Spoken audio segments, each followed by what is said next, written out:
সব রেডি না? আমরা অনেক উঁচুতে চলে এসেছি।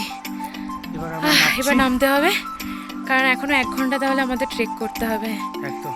Hello everyone, this is Pallavi. তো আগের ব্লগেই আমি দেখিয়েছিলাম যে খড়গপুর থেকে আমরা বৃন্দাবন থেকে দিল্লিতে এসে আমরা স্টে করেছিলাম। আজকে আমরা তাড়াতাড়ি সন্ধ্যেবেলা, আমাদের বাস ছিল 8:30টার সময়, তার জন্য আমরা 8টার মধ্যে চলে এসেছিলাম কাশ্মীরি গেট দিল্লি, যেখান থেকে মানালি যাওয়া, কাশ্মীর যাওয়া, যে কোনো জায়গায়, চণ্ডীগড়, তারপরে বিভিন্ন জায়গার যাওয়ার বাস এই জায়গাটা থেকেই ছাড়ে। এটা প্রাইভেট প্লাস পাবলিক দুটোই টার্মিনাল।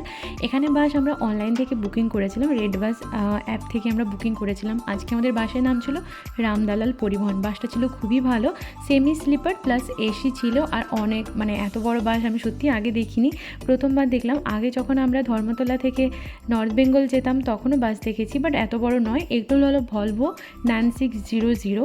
তো এই বাসগুলো আমার দেখে খুব মজা লাগছিল। তারপরে আমাদের বাসটা 5 মিনিট মতো লেট করেছিল। বাস তারপরে ছাড়তে শুরু করলো। বাসে উঠে আমাদের ওয়েলকাম ড্রিঙ্ক হিসেবে একটা জলের বোতলই প্রোভাইড করা হয়েছিল। আর বাসটা অনেক জায়গাতেই হল্ট করেছিল, তার মধ্যে একটা জায়গা এটা জানি না কোন জায়গার উপর ক্রস করছিল। তো এখানে দাঁড়িয়ে আমরা মিনিমাম এখানে 15 মিনিট মতো দাঁড়িয়েছিল। বাসটা সারা রাতে 3বারই হল্ট করে, আর ভালো ভালো জায়গাতেই হল্ট করে। এর আগে যেরকম আমরা নর্থ বেঙ্গল যেতাম খানিকটা ওরকমই লাগছিল, ফিলিংস আসছিল, বাট এই জায়গাগুলো না অনেকটাই ভালো, ক্লিন। আমার কেমন লাগছে? সেরা। আর জায়গাটা কেমন লাগছে? অসাধারণ। হ্যাঁ বেশ।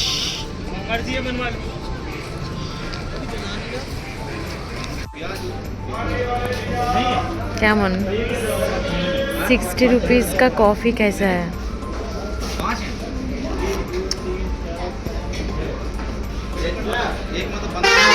কিছুক্ষণ ঘুমিয়ে নেওয়ার পর 3টের দিকে ঘুম ভেঙে গেছিলো। তখন হিমাচল প্রদেশের বর্ডার অলরেডি ঢুকে গেছে।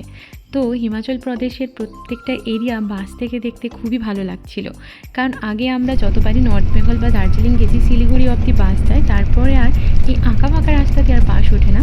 কিন্তু এখানে একটা জিনিস দেখলাম, এই পাহাড়ি দুর্গম রাস্তাগুলোতে বাস যতটা সুন্দরভাবে যাচ্ছিল, দেখতে ভয় লাগলেও যিনি চালাচ্ছিলেন, যিনি পাইলট ছিলেন, ওনার আমি এক্সপিরিয়েন্সের কথা ভাবছিলাম। আর এতটা সুন্দর লাগছিল বাস থেকে দেখতে। সারাদিন ঘুমোবে, সব সময় ঘুমোবে, পুরো রাস্তাটা ঘুমোবে। আমরা মানালি অবধি যাইনি, আমরা কুল্লুতে নেমে গেছিলাম, কারণ আমরা একটা এজেন্সি দিয়ে বুক করেছিলাম আমার চেনা জানা একটা দাদার থেকে।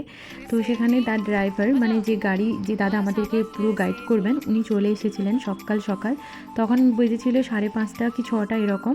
তো আমরা তাড়াতাড়ি গাড়িতে উঠে চলে গেলাম আমাদের হোটেলের উদ্দেশ্যে। আমরা এখন যাব কাশোল জায়গাটা আমরা আগে থেকেই দেখেছিলাম, খুব পছন্দ হয়েছিল। কাশোল রিভার ক্যাম্প, এই যে প্লেসটা আমরা পৌঁছে গেছি।